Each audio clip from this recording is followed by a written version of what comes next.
Ce podcast vous est présenté par Sendwave, l'application révolutionnaire pour envoyer de l'argent rapidement, en toute sécurité et à moindre coût.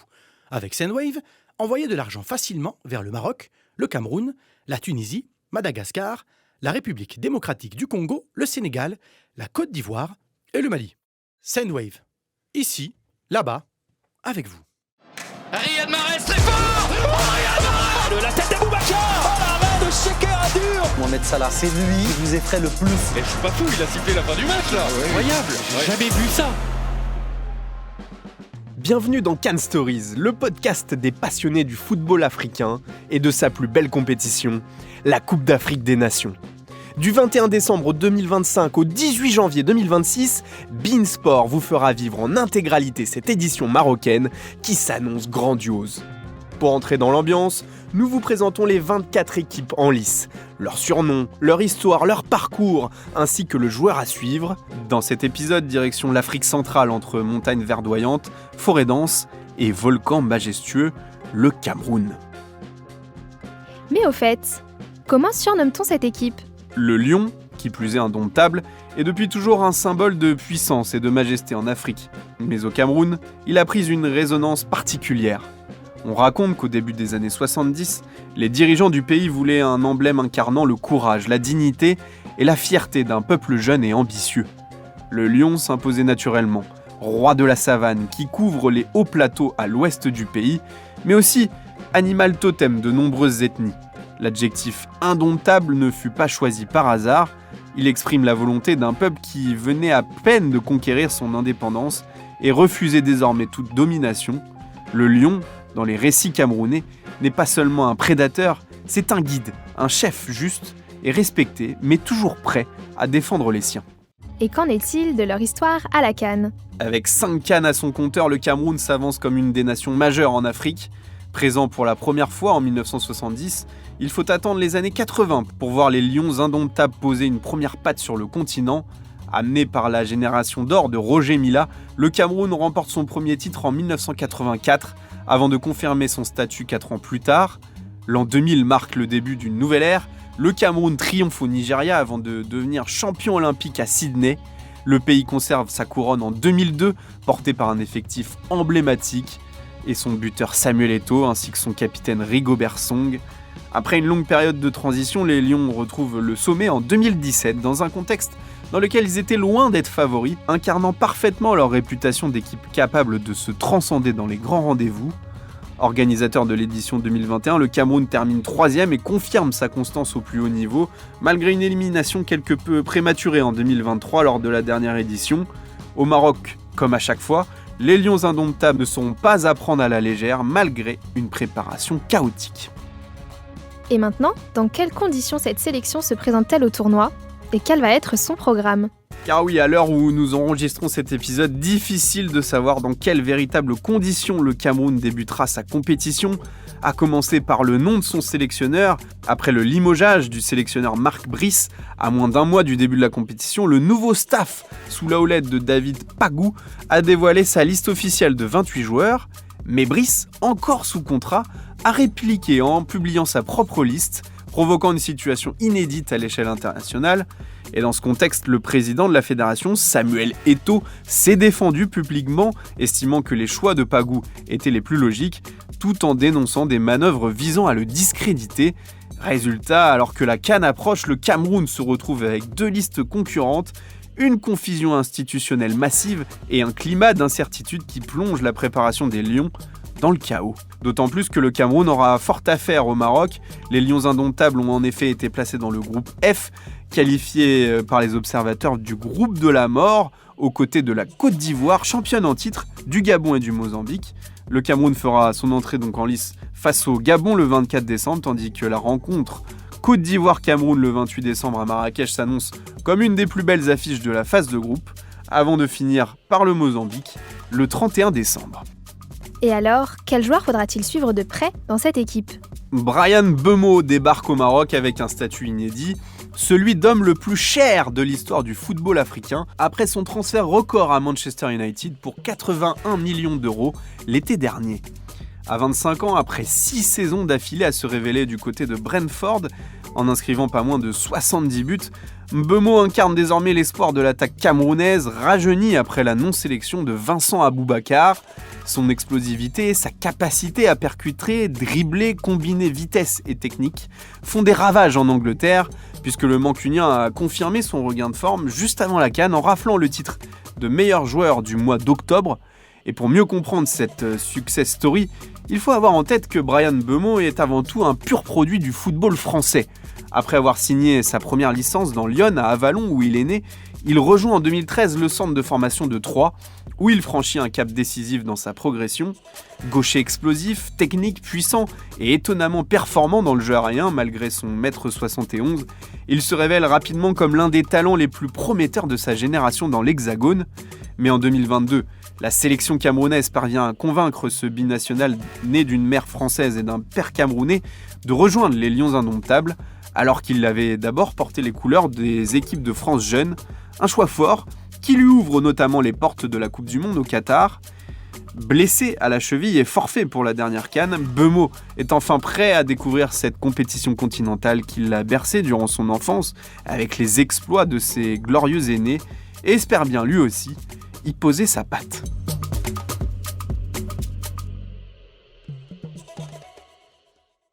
Cap sur le Gabon, poumon vert de l'Afrique centrale entre océan Atlantique et immense forêt équatoriale.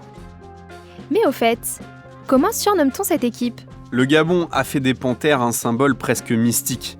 Dans les forêts équatoriales qui recouvrent le pays, cet animal discret règne en maître. Rarement vu mais toujours présent, il incarne à la fois la beauté et la force cachée. Dans certaines croyances, la panthère est un esprit protecteur lié au rite initiatique. Elle guide l'homme sur le chemin de la connaissance et le conforte à ses peurs. On raconte que seuls les initiés peuvent vraiment voir la panthère car elle symbolise la part invisible du monde. En choisissant cet animal comme emblème, officiellement en 2000 en remplacement de l'ancien surnom Azingo National, le Gabon affirme une identité mystérieuse, élégante, profondément enracinée dans la forêt.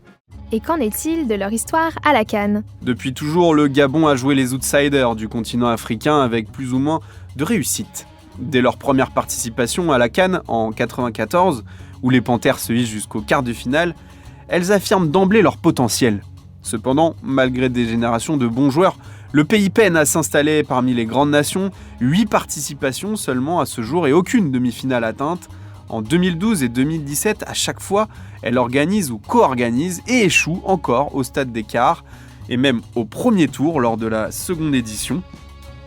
Le Gabon arrive à la CAN 2025 avec l'envie de soigner son retour après avoir manqué l'édition précédente et surtout l'envie de jouer les troubles fêtes pour accéder enfin au dernier carré. Et maintenant, dans quelles conditions cette sélection se présente-t-elle au tournoi ? Et quel va être son programme ? Présent dans le groupe du Maroc déjà qualifié, le Gabon se retrouvait de facto dans un groupe où il ne restait qu'une place pour 3 équipes.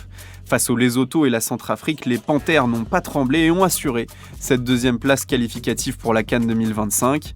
Au Maroc, les hommes de Thierry Mouyouma se retrouvent dans le groupe de la mort en compagnie du Cameroun qu'ils affronteront dès leur entrée en lice le 24 décembre et de la Côte d'Ivoire contre qui ils clôtureront leur phase de poule le 31 décembre. Entre ces deux mastodontes, le Mozambique se présentera devant les Panthères le 28. Et alors, quel joueur faudra-t-il suivre de près dans cette équipe ? C'est probablement son dernier barreau d'honneur avec les Panthères.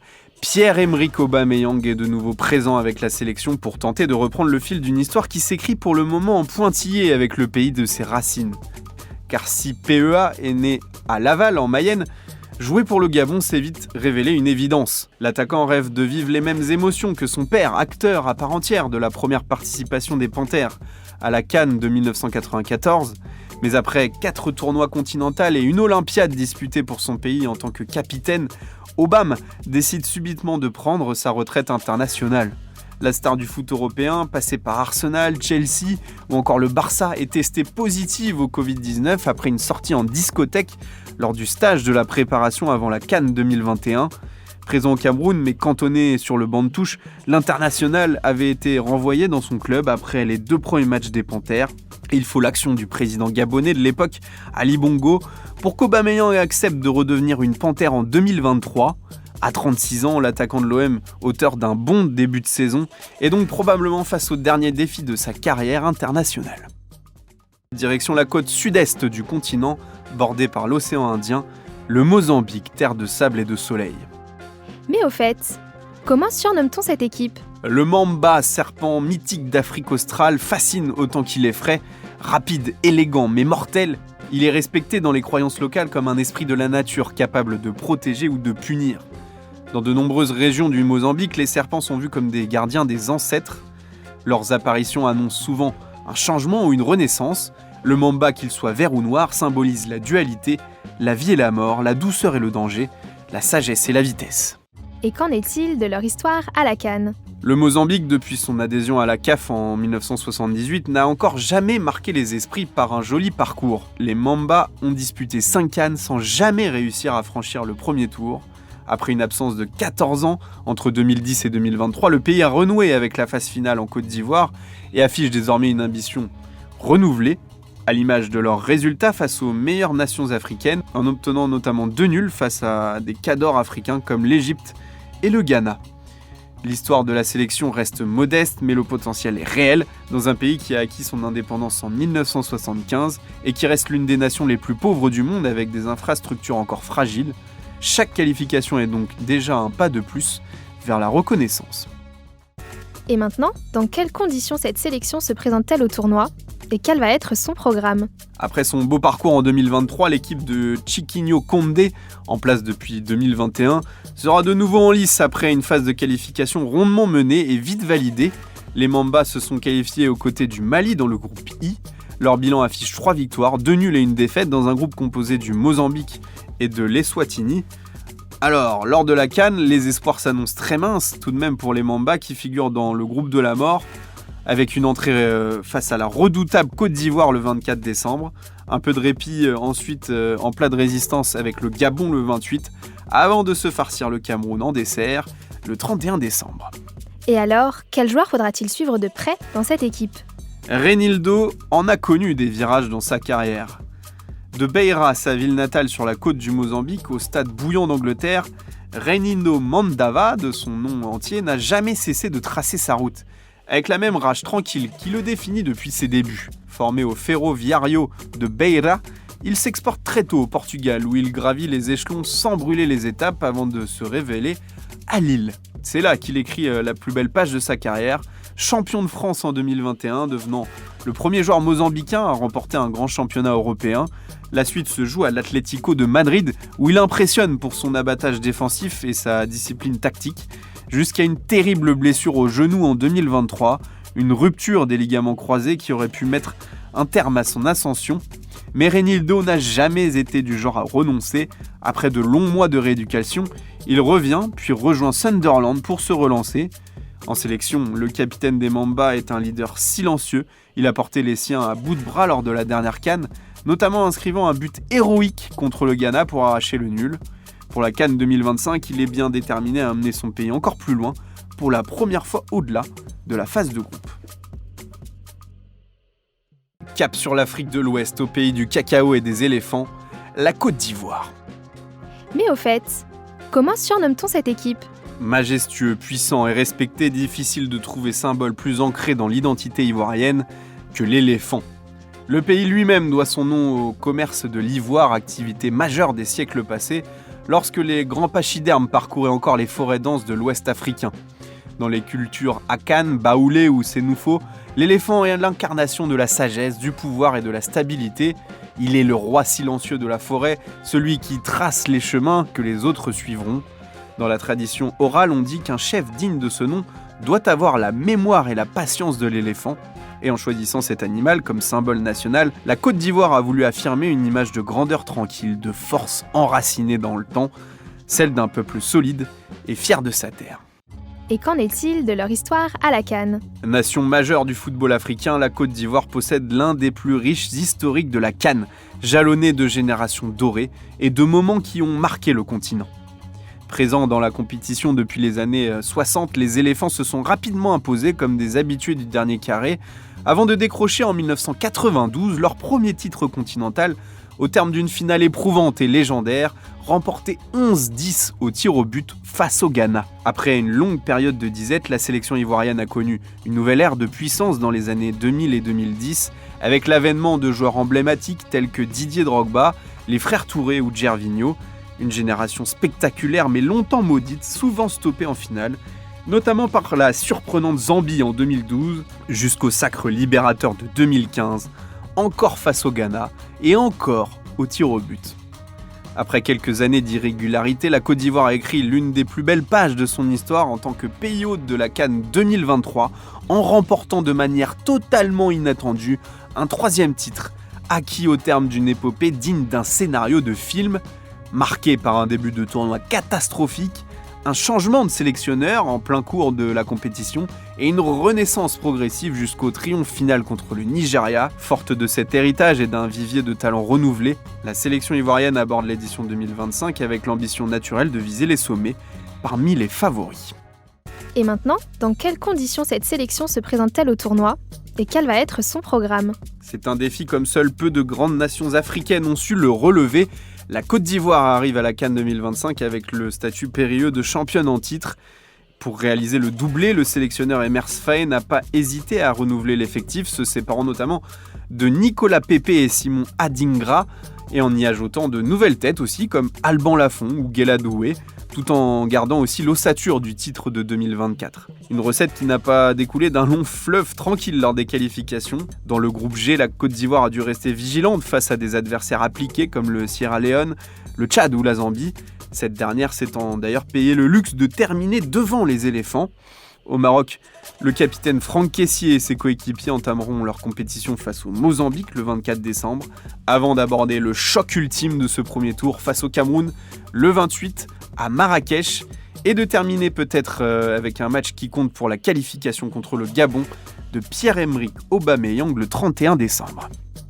Et alors, quel joueur faudra-t-il suivre de près dans cette équipe ? Ancien espoir du football français, né à Ris-au-Rangis en région parisienne, Sébastien Haller a pu souffrir de la comparaison avec la légende absolue ivoirienne Didier Drogba pour sa présence physique et son instinct de buteur. Mais au-delà de ce parallèle, auquel le principal intéressé ne préfère pas s'attarder, c'est son histoire personnelle qui marque les esprits. En 2022, alors qu'il vient enfin de signer pour une grosse cylindrée européenne, le Borussia Dortmund, Haller est diagnostiqué d'un cancer testiculaire. Il met sa carrière entre parenthèses pour se battre. Et après ce combat courageux, il revient sur les terrains 1 an plus tard, plus fort mentalement que jamais. Grâce à cette résilience, il joue un rôle central pendant la CAN 2023, offrant à la Côte d'Ivoire le Graal grâce à un but à la 81e minute de la finale contre le Nigeria. Aujourd'hui au FC Utrecht, Haller boucle la boucle à 31 ans en revenant dans son club formateur. Et l'ancien joueur aussi de l'AJ Auxerre se sent prêt à relever un nouveau défi avec les éléphants pour de nouveau atteindre les sommets. Et à l'approche de la CAN, il a déjà amorcé un déclic sportif et mental. Il est déterminé à être le leader capable de faire la différence dans les moments clés, qu'il soit titulaire ou non d'ailleurs.